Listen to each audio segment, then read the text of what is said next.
दोस्तों, आज मैं आपको बताऊंगा महात्मा बुद्ध के वंशज किन किन नामों से जाने जाते थे। इसके बारे में विस्तार से मैं आप लोगों को बताने जा रहा हूं। दोस्तों, सर्वप्रथम हमारे बुक समरी फिशरमैन इंडिया के इस चैनल को दर्शकों को मेरा सादर प्रणाम। नमस्कार दोस्तों, आप लोग वीडियो के अंत तक बने रहिए। अवश्य जानेंगे कोली और मौर्य और शाक्य का आपसी क्या रिश्ता था, क्योंकि ये सब लोग महात्मा बुद्ध के वंशज थे।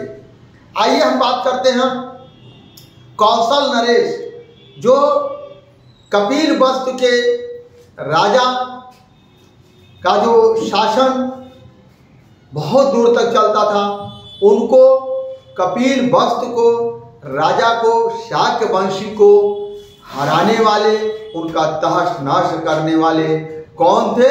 तो कौशलपुर के कौशल नरेश, जिनको कभी अयोध्या के साकेत नगरी कहा जाता था। उसके बाद कौशलपुर हुआ। साकेत नगरी जो महात्मा बुद्ध के पिताजी का जहाँ तक शासन था, उस शासन के टाइम पर अयोध्या को साकेत नगरी कहा जाता था। लेकिन उसके बाद कौशलपुर हुआ। कौशलपुर नरेश बिंड डुम के कपिलवस्तु शाक्य गणराज के ऊपर आक्रमण करके भीषण युद्ध में उन्होंने उनको पराजित किया और जो शाक्य वंशी लोग थे, वो लोग भयभीत होकर के वहां से पलायन करके वह लोग जम्मू द्वीप के कई क्षेत्रों में जाकर के फैल गए।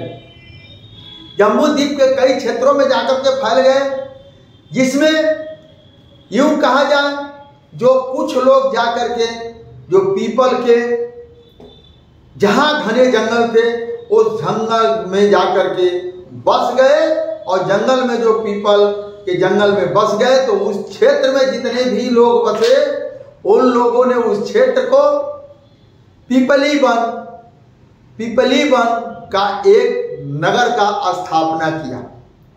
जो पिपली वन आप लोग देखेंगे, पिछले महीने आप लोगों को बताया था, गोरखपुर का नाम 8 बार बदला है। कभी पिपली वन हुआ करता था, तो पिपली वन एक नगर को उन लोगों ने बसाया। बसाने के बाद जो पिपली वन जो नगर बसा, अभी मैं आप लोगों को दिखाऊंगा। एक बहुत ही रहस्यमयी चीज को मैं दिखाने जा रहा हूं। ये जो आप लोग पाकड़ का पेड़ देख रहे हैं, उसी समय का, ये पाकड़ का पेड़ उसी समय का है, और यूं कहा जाता है एक महात्मा बुद्ध के समय का है, जो कि आज भी ये पाकड़ का पेड़ हमारे गोरखपुर में मौजूद है। और गोरखपुर में कहाँ मौजूद है? ये आपको जो डोम खाना, इसको डोम खाना कहा जाता, मोती जेल, उस जगह पर आज भी ये पाकड़ का पेड़ मौजूद है।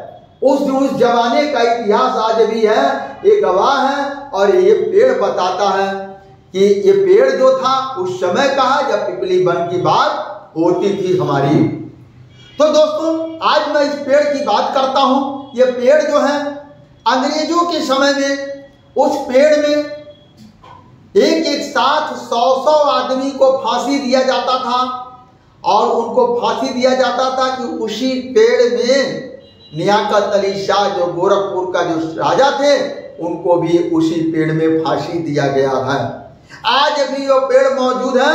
आकर के आप लोग उस पेड़ का, महात्मा बुद्ध के समय का, पिपली वन के समय का वह पेड़ आज भी है।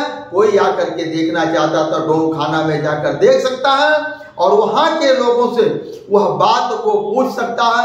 वो जरूर बताएंगे कि इसी पेड़ में एक साथ सैकड़ों आदमियों को फांसी दिया जाता था, जो कि उसके बगल में, पेड़ के बगल में एक छोटा सा गेट बना हुआ है। गेट के जब अंदर जाएंगे, कुआं है, उसके बगल में एक फांसी घर भी बना हुआ है।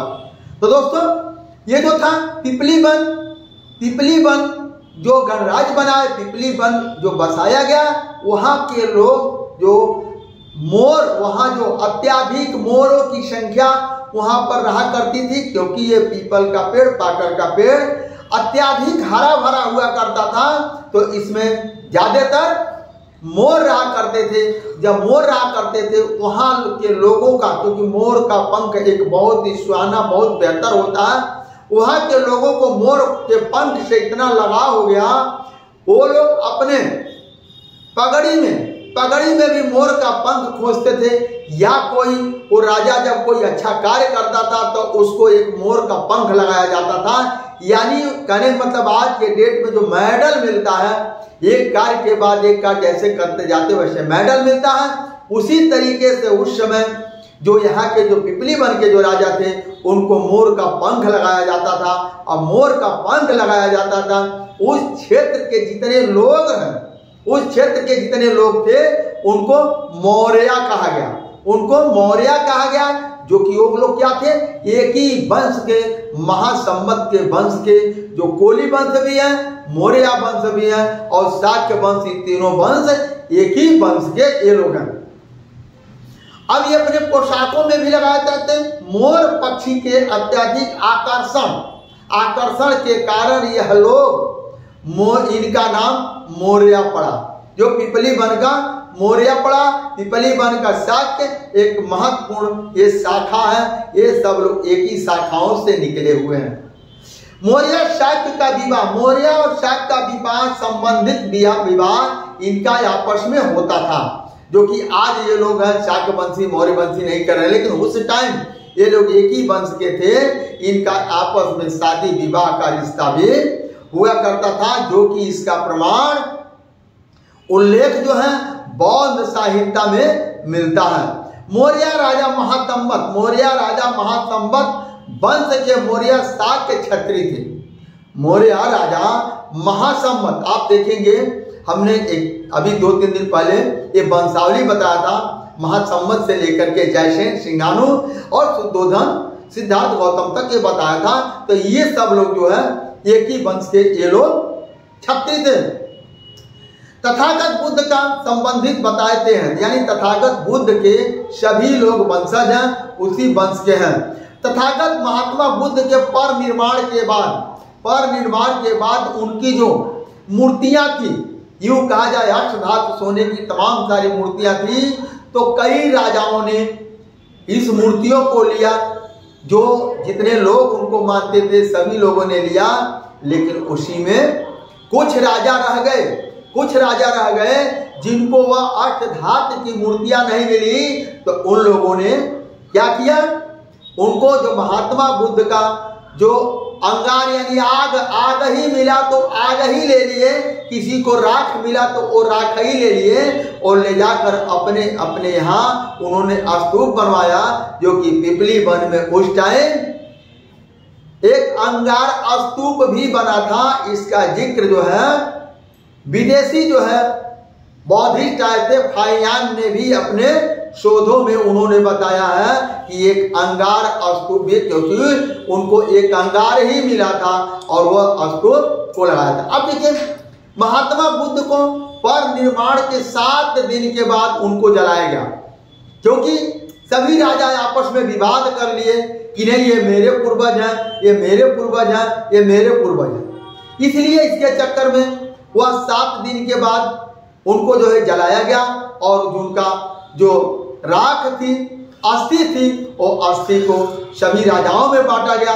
जो कुछ लोग राजा मौके पर पहुंचे, किसी ने आग लिया, किसी ने अस्थि लिया, उसको करके उन लोगों ने अपने यहाँ सब लोगों ने स्तूप का निर्माण करवाया।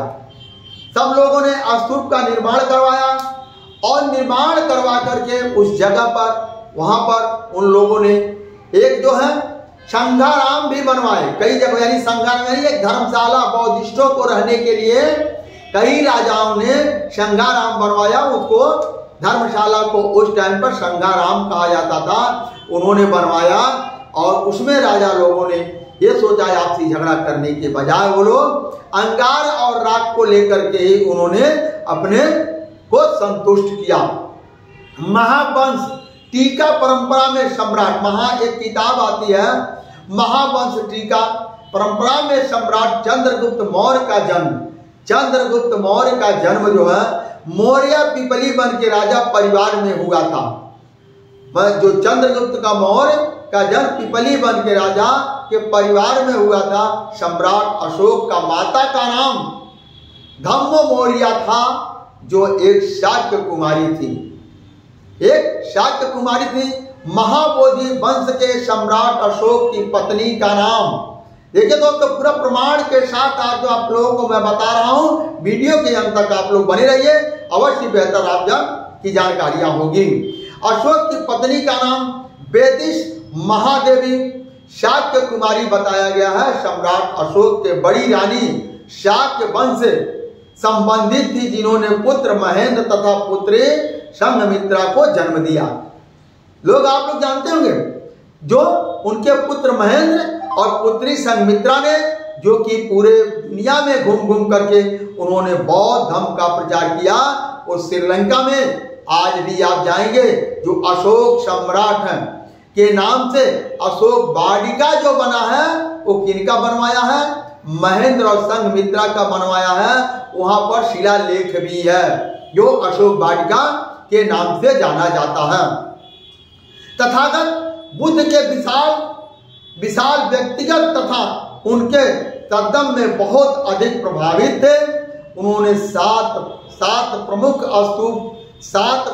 स्तूप तथागत बुद्ध के धातु के अंशों को निकलवा करके बनवाया था, कि जो मूर्तियां थी उस मूर्तियों में से कुछ धातु निकलवा करके उन्होंने बहुत सारे स्तूप को बनवाया था, बहुत सारे स्तूप को बनवाया था। अब जो है कि जम्मू द्वीप में 84,000 स्तूपों का स्थापना अशोक सम्राट ने करवाया। साथ ही स्तंभ जहां जहां वो बनवाए, साथ ही में अशोक स्तंभ भी लगवाए और संघाराम भी बनाए। संघाराम का मतलब होता है एक धर्मशाला, जिसमें बौद्धिस्ट लोगों को रहने के लिए उन्होंने धर्मशाला भी बनवा करके बौद्ध संघ को समर्पित कर दिया था। बौद्ध संघ को समर्पित कर दिया था। सम्राट अशोक के द्वारा स्थापित स्तंभों के शीर्ष पर तथागत बुद्ध के जीवन तथा व्यक्तिगत के संबंधित प्रतीक हाथी, वृषभ अवश्य तथा सिंह स्थापित है। ये आप देखेंगे अशोक ललाट पर जो अशोक का स्तंभ है, हाथी है, वो हाथी महात्मा बुद्ध की माता का एक चिन्ह है, और शेर जो होता है वो शाक्य वंशी का एक चिन्ह प्रतीक है। अवश्य सिद्धार्थ गौतम के महापरिनिर्वाण की प्रतीक सिंह तथा तथागत बुद्ध के शाक्य सिंह होने का प्रतीक है। सम्राट अशोक द्वारा स्थापित स्तंभ तथागत बुद्ध उनके धम्म के विशाल भव्यता के प्रतीक है। सम्राट अशोक ने अपने पुत्र महेंद्र तथा पुत्री को उन्होंने राजा रानी नहीं बनाया, अपनी पुत्री को उन्होंने रानी नहीं बनाया, अपने पुत्र को उन्होंने राजा नहीं बनाया। उन्होंने अपने पुत्र पुत्री को एक भिक्षु बनाया, और उन्होंने भिक्षु इसलिए बनाया कि मानवता के पाठ पढ़ाने के लिए ये लोग निरंतर प्रयास करेंगे, और उनके अथक प्रयासों से आज 148 देशों में महात्मा बुद्ध को माना जाता है। सम्राट अशोक के महान ऐतिहासिक, सामाजिक और धार्मिक जो कि राजा के रूप में उनको जाना जाता है, धर्म कृत्यों के बौद्ध धर्म के विषय धर्म बना दिया। वर्तमान में विद्यमान स्तूप विहार स्तंभ में शिलालेखों में मिलता है एक गौरव दर्शाता है कि वाकई ये जो है अशोक सम्राट ने दुनिया में एक बहुत ही विशालतम कार्यक्रम को उन्होंने रखा, और उस कार्य को कर करके उन्होंने जगह जगह शिलालेख लिखवाया। अशोक सम्राट पिपली वन के अंदर स्तूप को विशाल आकार दिया। जो अंगार स्तूप जो था महात्मा बुद्ध के, जो आग का जलते हुए आग को निकाल अंगार स्तूप को उन्होंने अपने को दोबारा से उन्होंने निर्माण करवाया, और एक बहुत बड़ा विशालतम उन्होंने स्तूप बनवाया। दोस्तों, आज का वीडियो मेरा यहीं पर समाप्त हुआ। अगर आपको अच्छा लगा होगा तो कमेंट बॉक्स में अवश्य लिखिएगा। दोस्तों, धन्यवाद, नमस्कार, जय हिंद।